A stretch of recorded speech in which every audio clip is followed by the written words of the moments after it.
नरगिस, ये तुम हो? आश्ता,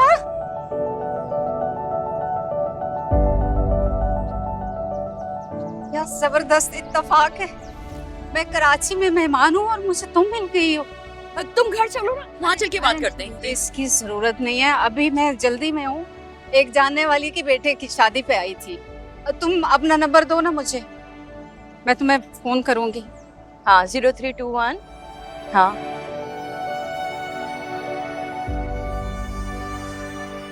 ठीक है, हमारा इरादा बन रहा है कराची शिफ्ट होने का। इंशाल्लाह फिर मुलाकात होती रहेगी।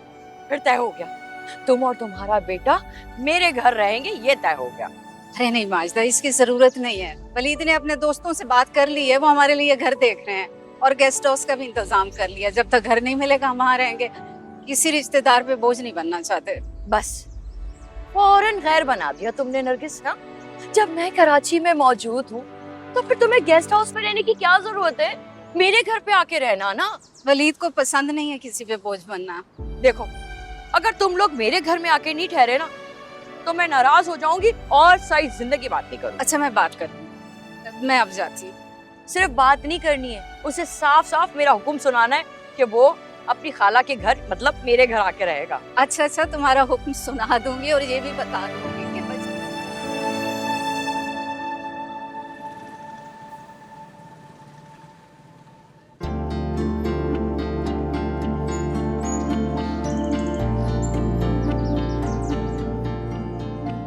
अच्छा सुनो, क्या है? अपने दिल में थोड़ी सी जगह दे दो। मेरे दिल में तो पहले से हाउसफुल का बोर्ड लगा है। अच्छा, तो एक काम करो ना, अपने दिमाग में दे दो। दिमाग में? हाँ ना, क्योंकि वो तो वैसे ही खाली है। यार गुड हो गया ये तो। होना ही था, रिहर्सल जो कितनी की थी हमने। अरे तो 5 साल तो हो गए ना तुम्हें वहां गए हुए, अब तक तो तुम्हारा कार्ड बन जाना चाहिए। अम्मी, कार्ड बनने के बाद भी बहुत से मराइल हैं। इतनी आसानी से नेशनैलिटी नहीं मिलती, और जब तक नेशनैलिटी नहीं मिलती तो यहाँ कोई फैसिलिटीज नहीं मिल सकती मुझे। इसका तो फिर एक ही हल है, मैं रिश्ते वाली से बात करती हूँ और उसे कहती हूँ कि तुम्हारे लिए ना वही कोई रिश्ता ढूंढे। इस तरह से तुम्हारे सारे काम भी हो जाएंगे और बाद में तुम हमें भी वहाँ बुला लेना। क्या आप लोगों को बुलाऊं? अरे नहीं अम्मी, ये पॉसिबल नहीं है। यहाँ अभी तक मैं एडजस्ट नहीं कर सका। आप लोगों को कैसे बुला सकता हूँ? और शादी के लिए भी प्लानिंग करनी पड़ती है ना, इतना आसान थोड़ी है। अभी प्लीज रिश्ते की बात नहीं करने की जरूरत कहीं भी। अच्छा, लेकिन ज़ारा तो कह रही थी कि भाई हमें आसानी से बुला सकते हैं। अरे अम्मी, उसे क्या दुनिया का पता, घर में बैठे बैठे ख्वाब देखती रहती है। आप उसकी बातों में ना आए। अम्मी, पाकिस्तान में जो सुकून है ना वो कहीं पे नहीं है। घर बैठे बैठे आराम से आप लोगों का गुजारा हो रहा है, प्रॉपर्टी से किराया आ जाता है। यहाँ तो मजदूरी करनी पड़ती है, मेहनत करनी पड़ती है बहुत। चलो ठीक है, तुम बेहतर समझते हो। वैसे अम्मी, आपको ना ज़ारा की शादी का सोचना चाहिए। उसने तो पढ़ाई भी ढंग से नहीं की, बस घर बैठ के उसने टाइम ही जाया किया। ठीक कह रहे हो, आज ही रिश्ते वाली से बात करती हूँ, कहती हूँ कि रिश्ता ढूंढे। मैं तो सोच रही हूँ कि ज़ारा और मनाहिल की शादी एक साथ ही कर दूं। हाँ अम्मी, ये अच्छा ख्याल है। दोनों की साथ हो जाए ना तो अच्छा है, एक ही खर्चे में काम चल जाएगा। आखिर मनाहिल भी तो हमारी जिम्मेदारी है। ठीक कह रहे हो तुम। चलो बेटा, तुम काम करो, बाद में बात होती है। हाँ, खुदा हाफिज।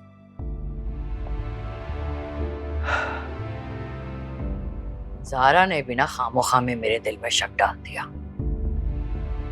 जैन मेरा बेटा है, कभी भी घाटे का सौदा नहीं करेगा। रिदा, बस मुझे 5 मिनट दो, मैं पहुंच रही हूँ। हाँ, मैंने गाड़ी मंगवा ली है। ए मिस्टर, तुम्हें दिखाई नहीं देता? ये कोई रेसिंग ट्रैक नहीं है, सड़क है। कैसे कैसे तुम बाइक दौड़ाते फिर रहे हो?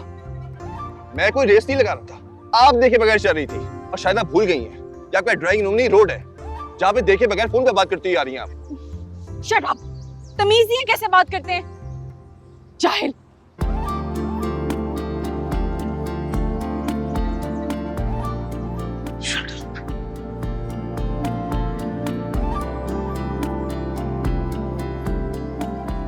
एक ही मिर्च चाहिए तो।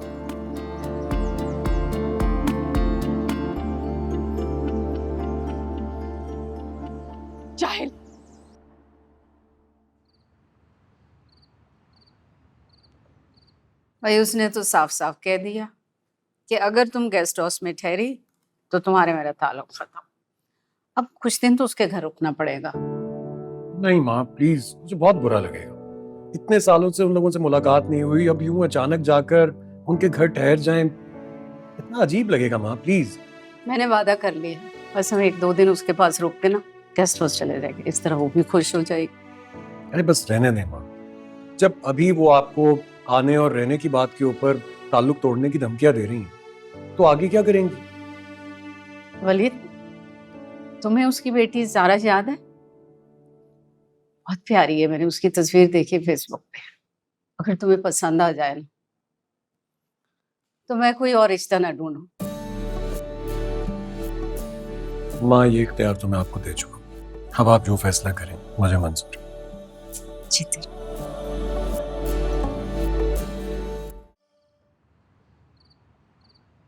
चलो ठीक है, खुदा हाफिज। किससे बात करने में मसरूफ थी आप? वो मेरी दोस्त नरगिस थी ना, उससे बातें कर रही थी। आखिरी बार 6 साल पहले आई थी वो भी अपने शौहर के साथ। मैं तो कभी उसके गांव जा नहीं सकी, हमेशा वही आ जाती है मेरे पास। ओ, नरगिस खाला। वैसे मैं भी सोचती हूँ कि उन्होंने कैसे गांव में शादी कर ली, कैसे गुजारा किया होगा। क्यों? गांव में शादी करने में क्या बुराई है? उसका शौहर तालीम याफ्ता है, लंदन से पढ़कर आया था। फिर उनकी गांव में बहुत सारी जमीनें, जमींदार लोग हैं ना वो। जमीनें चाहे जितनी मर्जी, गांव में रहने वाला तो पेंडू ही होता है। नरगिस का एक बेटा भी है, इकलौता बेटा, वो भी बाप की तरह लंदन से पढ़कर आया है। उफ अल्लाह, आप मुझे उन गांव के पेंडुओं की कहानियां क्यों सुना रही हैं? मेरा क्या लेना देना? पप्पो, पैसे चाहिए? नहीं, मैं आपको अपना रिजल्ट बताने आई हूँ। पास हो गई होगी, वो तो हम पहले से जानते हैं, बताने की कोई जरूरत नहीं है। पप्पो, मैंने पूरी यूनिवर्सिटी में टॉप किया है। फिर एक काम करो, पूरे शहर में जाके ऐलान करवा दो और अखबार में भी छपवा दो। आ गई इतराने, मेरा ये मतलब नहीं था। चलो बहुत बहुत मुबारक हो तुम्हें। अब तुम जाओ, मैं जरा ज़ारा से जरूरी बात कर रही हूँ। जाओ। जी।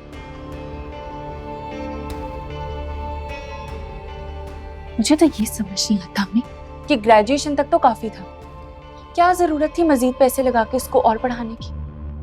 अब जाहिर है आगे शादी करेंगी तब भी पैसे लगेंगे। क्या करती? कैसे मना करती? जानती है कि उसके मकान का किराया आता है। क्या जरूरत थी, क्या जरूरत थी उसको बताने की कि प्रॉपर्टी उसकी है? तभी सर चढ़ गई।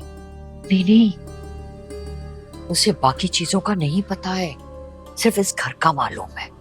जब इसके माँ बाप का इंतकाल हुआ था ना, तो 7 साल की थी, तो घर तो याद रहेगा ना उसे। ये भी ठीक है, कम से कम कुछ तो हमारे कब्जे में रहेगा। लेकिन उन सबका भी किराया ही खा सकते हैं हम, बेच नहीं सकते, क्योंकि सब कुछ तो उसी के नाम है। जब बेचने की जरूरत पड़ेगी ना, तो वो भी हो जाएगा।